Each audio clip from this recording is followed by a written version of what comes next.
Hey guys, let's get more news about Steelers, but first, don't forget to subscribe and leave your like. Steelers mock draft roundup. Pittsburgh goes QB in round 1 and latest mock draft in just over 2 months. NFL faithful will tune into the much-anticipated 2025 draft from Green Bay, Wisconsin. The back-and-forth saga of predicting Pittsburgh's first-round selection will inevitably continue until it is announced on April 24. In the meantime, the media landscape remains split between a few key positions.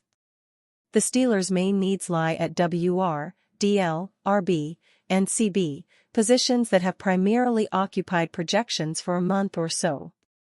With that being said, here are the latest of said projections across the NFL media. Jackson Dart, QB, Ole Miss.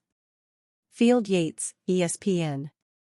Yes, free agents Russell Wilson or Justin Fields could be back. But the Steelers' pedestrian offense has held them back from playoff success in recent seasons, and Dart had a prolific college career. Over the past 2 seasons, he has 7,633 passing yards, 51 touchdown throws, and 11 interceptions.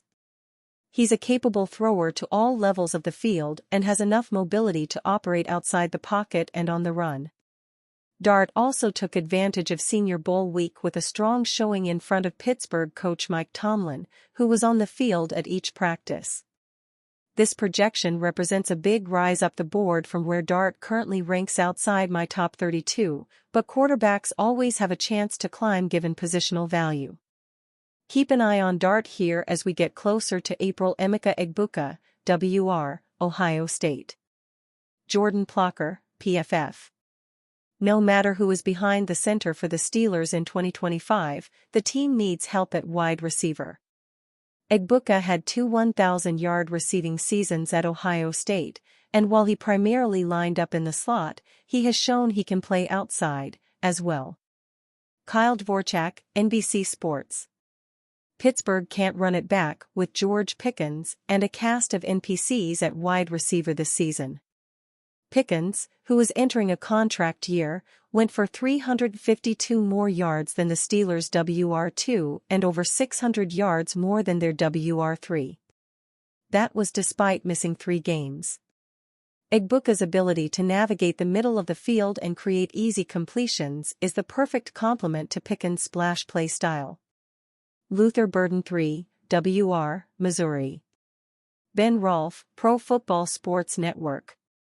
The Pittsburgh Steelers need an offensive overhaul, and that goes for almost every position other than tight end. They will likely need a new quarterback, but their value is not right at this spot. The offensive line might also be the way to go here after the unit ranked 24th last season, but getting a reliable weapon for their new quarterback also has to be a priority for this team. Luther Burden III does not fit the mold that we might expect from a dominant receiver, but he has all the tools to be an incredible weapon from day one of his NFL career. He is undersized to play on the outside but is a dynamic inside threat for an NFL offense. His route tree is highly developed for a young player and can be a tremendous weapon on screens and slants with the ball in his hands. Matthew Golden, WR, Texas. Dan Parr, NFL.com.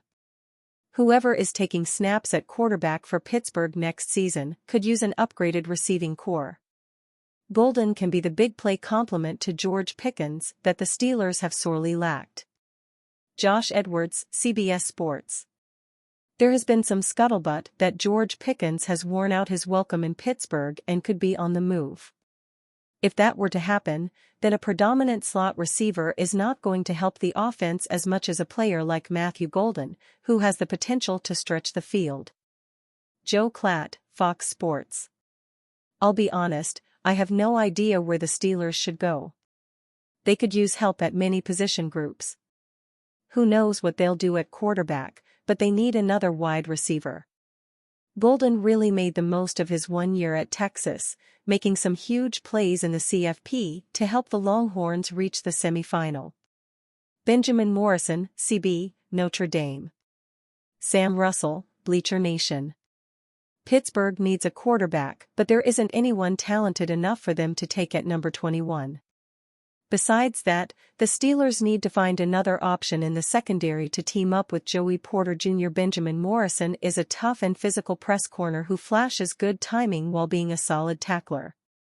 Najee Harris and 4 more Steelers who were misused in 2024. The name of the game in the NFL is matchups. Having the guys that are bigger, faster, and stronger is the quickest path to success. The Pittsburgh Steelers don't lack athleticism or size to a concerning degree, but that is only half the battle. An archaic practice in the NFL is fitting players to fit a scheme instead of maximizing the skill set of your players to enhance the scheme. This is where the Steelers have struggled the most in recent seasons. In 2024, those issues continued as players ready for a breakout season fell short of expectations, and even some star players left fans disappointed. These 5 players in particular were the most misused players on the roster last season. Najee Harris, RB. In a contract season, Harris had another season where volume assisted him to a 4th straight 1,000-yard season. While that isn't the accomplishment it once was, Harris has shown to be serviceable, which the Steelers seem to think provides some sort of consistency. Harris has been a polarizing figure on the Pittsburgh roster since he was drafted because he can appear unremarkable until he hits a hurdle cleanly or stiff-arms a defender into the shadow realm. But there is little in between, but that's because of how poorly he is used. Far too often, Harris was on the receiving end of the strong side toss sweep that would go nowhere or lose yardage. In the same vein, Harris is often used on zone schemes in the rushing attack, which is counterproductive to his skill set. If Harris is to return, he must be used in more power gap schemes where the lanes are more expected and he can get downhill. If the Steelers want to see him in space, they should design more receiving options for him. Harris averages 6.4 yards per reception, but nearly half of his 180 career receptions came in his rookie season, 74. Broderick Jones, OT. The Steelers were somewhat handcuffed in 2024 with Broderick Jones. Troy Fautanu was quickly lost for the season due to injury, and Dan Moore started the season much improved. Jones had to slot in at right tackle, which is a dual-edged sword. Jones had a rough start to the season before settling in and becoming more consistent. He's still a considerable distance from living up to his first-round billing, and that is largely because of how he has been handled. Moore may not be back, which leaves the Steelers with a decision: flip Jones again, or put Fautanu at left tackle without much NFL experience. Both players were left tackles in college, so something will have to give in 2025. It's a credit to Jones that he improved over the course of last season, but it'll be a disservice to him to flip him again.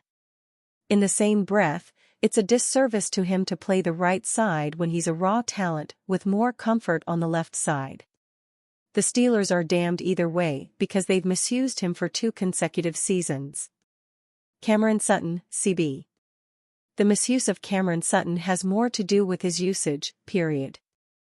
Beanie Bishop played like an undrafted rookie all season, but he showed steady growth and made a handful of plays as he acclimated to the NFL level. Sutton, however, appeared to be a significant contributing factor to the defensive woes down the stretch. He was neither useful in the run or passing game, nor could he be useful as a sneaky blitz option. Sutton's case is a simple one: he shouldn't be used at all, and the defense in Pittsburgh would be better off without him in 2025. Calvin Austin III, WR. Calvin Austin III did his best to break out in 2024, but the offense failed to utilize him properly. While he did have a solid season for his sophomore campaign, there was a lot left on the table for the Memphis product. Austin drew some buzz in training camp, but he was quiet for long stretches throughout the season. Still, this wasn't entirely his fault. On many plays where Austin wasn't the primary option, number 19 could be seen winning his matchup only to see the ball go elsewhere. In 2025, it would be in the Steelers' interest to use Austin as many receivers of his build and skill set are with motion setting up his route, whether underneath or over the top. Austin has the potential to be a dynamic piece of the offense if he is schemed into his production. Arthur Smith would be wise to use some creativity in his play designs to give Austin more opportunities in the offense to use his speed and agility. T.J. Watt, edge. One of the first things T.J. Watt said after the season was that he wasn't moved around the defense enough. He's spot on. Lining up in the same spot every play made it far too easy for offenses to prepare in the play call for Watt. Look around the league to the best pass rushers, whether it's Myles Garrett, Micah Parsons, or Max Crosby. All of these players shift along the defensive front enough to make the offense account for them at the line of scrimmage. Even if an offense can account for Watt as, say, an A-gap rusher, it could free up someone else on the edge to make a play. The Steelers can't overthink this, yet they have to think about it in the first place. Let Watt be an attacker, rather than a body to soak up 3 blockers while the opposing quarterback throws quick passes. Pittsburgh Steelers named landing spot for superstar former Penn State wide receiver. By Nick Farabaugh, at PennLive.com. Could the Pittsburgh Steelers offense start to turn into a Penn State party? Already having tight Pat Freiermuth, the Steelers need talent on offense, and there is one candidate that would make a lot of sense. That would be Tampa Bay's Chris Godwin, who is now the top receiver on the market after T. Higgins was franchise tagged by the Cincinnati Bengals. The 33rd team's Tyler Brook sees the Steelers as an ideal fit for both sides. Godwin could land a huge contract in free agency, and the Steelers would land a true top wide receiver. That's not talking about Pittsburgh's quarterback situation, but pairing Godwin with a deep threat outside receiver, Brook wrote. George Pickens thrives in those situations, but the lack of firepower on the rest of the Steelers' offense has allowed opponents to shut down their number one option, leading to frustration and a lack of explosive plays and points on the board. Godwin suffered a dislocated ankle that ended his season. Before that, Godwin was on pace to have a career year with the Buccaneers, lighting the world on fire with 576 yards and 5 touchdowns in just 7 games. The question will be if Godwin can reach his pre-injury form, but as long as he can, the Steelers would be wise to check in and at least pursue the superstar wide receiver. And are you a fan? What do you think of Chris Godwin's situation? Leave your opinion in the comments.